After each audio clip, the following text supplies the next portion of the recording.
सुप्रसिद्ध गायिका अलका याग्निक यांना दुर्मिळ श्रवण विकार जळल्याचं समोर येत आहे। अलका याग्निक यांच्या श्रवण यंत्रावरती व्हायरल अटॅक झालाय। अलका याग्निक यांना अचानक ऐकू येणं बंद झालंय।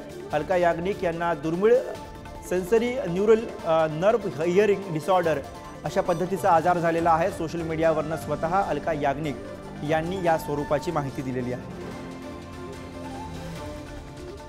आणि याच विषयी अधिक माहिती घेऊया। श्रेयस सावंत आपले प्रतिनिधी आपल्या सोबत आहेत। श्रेयस, अलका याग्निक यांच्याबद्दलची ही माहिती समोर येते, त्यांनी स्वतःच अर्थात ही माहिती दिलेली आहे। काय नेमकं या आजाराबद्दल कळतंय? अर्थात आताच अलका याग्निक यांनी स्वतः सोशल मीडियावर येऊन त्या आजाराबद्दल सांगितलंय। काही दिवसांपूर्वी जेव्हा फ्लाईटमधून येत होत्या तेव्हा त्यांना न ऐकू येणं असा एक प्रसंग घडला।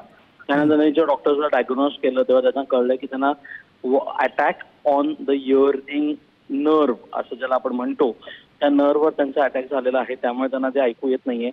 या संदर्भात आता डॉक्टर्स आपलं खऱ्या अर्थानं त्यांचं पूर्ण स्कॅनिंग जे आहे इयरचं ते करतायत आणि एकूणच पण या सगळ्याबद्दलची माहिती अलका याग्निक स्वतः येऊन आपल्या सोशल मीडियावर दिली आहे। एकूण बघायला गेलं तर प्रत्येक सिंगर जो असतो, गायक असतो, तो मोठे हेडफोन्स वापरतो, मोठ्या हेडफोन्स डिसेबल जे आहे असं डीबीच्या ते वापरतो। यामुळे त्यांना झालंय का आता त्याकडे सगळ्यांचं लक्ष लागलंय।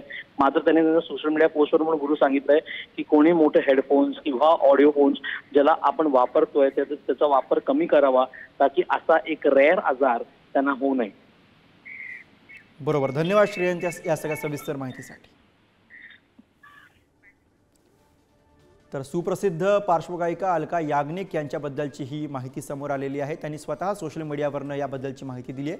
अलका याग्निक यांना दुर्मिळ श्रवण विकार जडलेला आहे आणि त्यांनी स्वतः सोशल मीडियावरती याबद्दलची माहिती दिलेली आहे। अलका याग्निक यांना अचानक ऐकू येणं बंद झालं आणि त्यानंतर जेव्हा त्या डॉक्टरकडे गेला तेव्हा या दुर्मिळ आजाराचं निदान झाल्याचं कळतं। सोशल अकाउंटवरनं अलका याग्निक यांनी स्वतः याबद्दलची माहिती दिलेली आहे। सुप्रसिद्ध गायिका अलका याग्निक यांना अचानक ऐकू येणं बंद झालं आणि त्यानंतर जेव्हा त्या डॉक्टरकडे गेला तेव्हा त्यांना हा दुर्मिळ आजार झाल्याची माहिती समोर आलेली आहे। अलका याग्निक यांच्यावरती सध्या रुग्णालयामध्ये या संबंधीचे उपचार सुरू आहेत।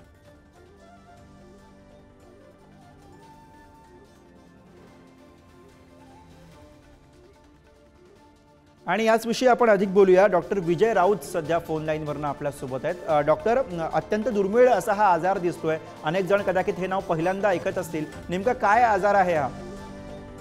ऍक्च्युली त्याला sudden sensory neural hearing loss म्हणतो आपण, म्हणजे अचानक असा बहिरेपणा येऊ शकतो काही जणांना। त्याला इडिओपॅथिक म्हणजे रिझन असं काही ठोस नाही सांगता येत त्याचं, पण व्हायरल इटिओलॉजी आहे असं म्हणतात, म्हणजे असतं त्याच्यामध्ये बऱ्याच वेळा। तर त्याला आपण सिम्पटमॅटिक ट्रीटमेंट देतो आणि जवळपास जर पहिल्या 3 दिवसामध्ये ट्रीटमेंट चालू करणं आवश्यक राहतं त्याच्यामध्ये। बरोबर। डॉक्टर, यामध्ये आणखी एक प्रश्न असा आहे की अलका याग्निक या अर्थातच सुप्रसिद्ध पार्श्वगायिका आहेत, अशा परिस्थितीमध्ये मोठे हेडफोन्स लावणं आणि सातत्यानं त्यावरती काम करणं असं कामाचं स्वरूप असतं, त्याचाही संबंध लोक आता अर्थात या सगळ्याशी जोडणार आहेत, तर तसा काही असू शकतो का? ट्रिगरिंग फॅक्टर म्हणून असू शकतो, पण हेडफोन्सनी होतच असं नाहीये, पण थोडासा ट्रिगरिंग फॅक्टर असू शकतो। म्हणजे आधीचा हिअरिंग लॉस जर असेल थोडा बहुत कमी जास्त तर तो हेडफोन्सनी ट्रिगर होऊ शकतो थोडासा। आणि सडन मध्ये शक्यतो व्हायरल इटिओलॉजी कन्सिडर केली जाते, तर त्याच्यामुळेच होईल असं नाही सांगता येणार। अच्छा, आणि अशा प्रकारच्या या विकारामध्ये नेमकी काय कशी उपचार पद्धती असते? आयडियली समजल्या लगे कान नाक घशाच्या डॉक्टरांना दाखवायला पाहिजे, म्हणजे जेणेकरून ना हिअरिंगची टेस्ट करता येतील लगे आणि ट्रीटमेंट प्रॉम्प्टली सुरू करता येईल। पहिल्या 3 दिवसात चालू झाली तर त्याचा रिकव्हरीसाठी खूप चांगला फायदा होतो। बरं, जर उशिरा ट्रीटमेंट सुरू केली तर मग ती लॉंग टर्म हिअरिंग लॉस राहू शकतो पेशंटला। तर ते पहिल्या 3 दिवसात चालू करणं खूप महत्वाचं आहे। धन्यवाद डॉक्टर या सगळ्या सविस्तर माहितीसाठी।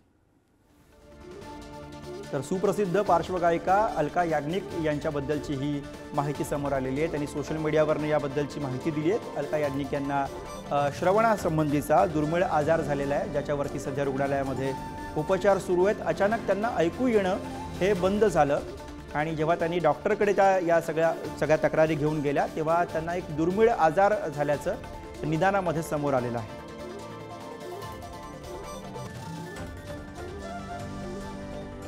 Thank you.